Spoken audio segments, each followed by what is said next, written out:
Okay, so I wanted to talk about what got me here. Why am I doing the things that I'm doing? You know, my kids say, Mom, you should just go get a job, right? I mean, anybody ever tell you that? That you should just give up on what you think are your dreams and just take the easy way. Like, why do we make it so hard on ourselves?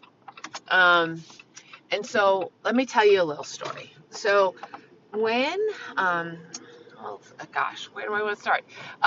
Okay, I met my ex-husband when I was 17. I was in high school, he was in college. We were high school sweethearts, and we were kind of all in on each other. And we had children really early. 21, first child, 22, second child, 27, third child. Okay, so we had 3 kids. We stayed home. I stayed home. We kind of decided, oh, well, very sunny this morning.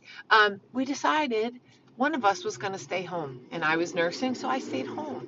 And over time, um, I supported him in his business. He had a telecom business, first by himself, then with partners in Manhattan, which I know sounds really fancy, but we were never rich.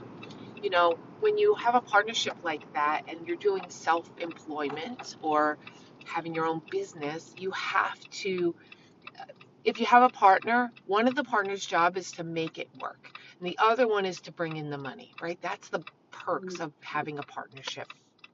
And when the kids were born, we were like, who's going to stay home? Because it's, thousands and thousands of dollars to pay for daycare. And if it makes more sense for one of us to stay home. So that's what we did. So I had been doing telecom support and computer support and software support, and I stayed home for 14 years. Um, and my kids, after 14 years, and I'm going to say this, it was the best thing I ever did. The best thing I ever did.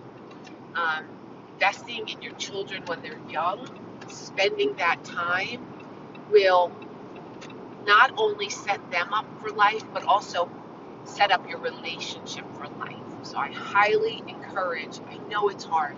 Listen, we went without a lot of things. We had our car repoed. We struggled. But that time we could never get back, especially not knowing what was coming.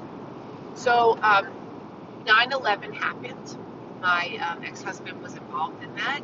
He was kind of across the street, was there the entire day. He watched the planes hit. He watched people jump. He walked through bodies. Like, it was a bad thing. And it was hard on our family because we didn't know where he was. But the after effects of that are long and lasting. And for anybody who is a survivor of any kind of traumatic event, and the family of that trauma victim, it's a lot. Very often, people wind up with some type of addiction to try to normalize what they're going through. And that's kind of what happened to us. And I know, why am I talking about all this? Well, the story is that I stayed home for 14 years, and my kids all decided to go to school, which was, normal. They were getting older, wanted to do more things. But what happened was, at that same time, we bought our home. First home we ever bought. I still own it. And second, my husband told me he was an addict. And that was a complete surprise to me. We were living in New Hampshire. We had moved off Long Island. He was commuting to Manhattan. And in his efforts to normalize after not sleeping for years and years because of, terrors and things like that, he really became an addict. And it was a lot.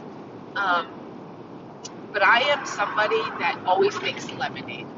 I am somebody who will take a situation and think, okay, I could cry about this or I could do something, and you'll learn that about me. But that's just what I do. It's more natural. I don't give myself any credit for that. It's just who I am. And I was like, you know what?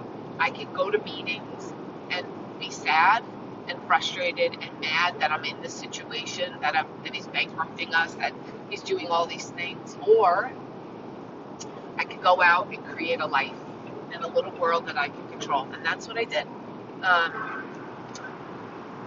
And so I created a business, a little world where I was in charge, that I got to say what happened, that nobody else would get to be the one who would mess me up.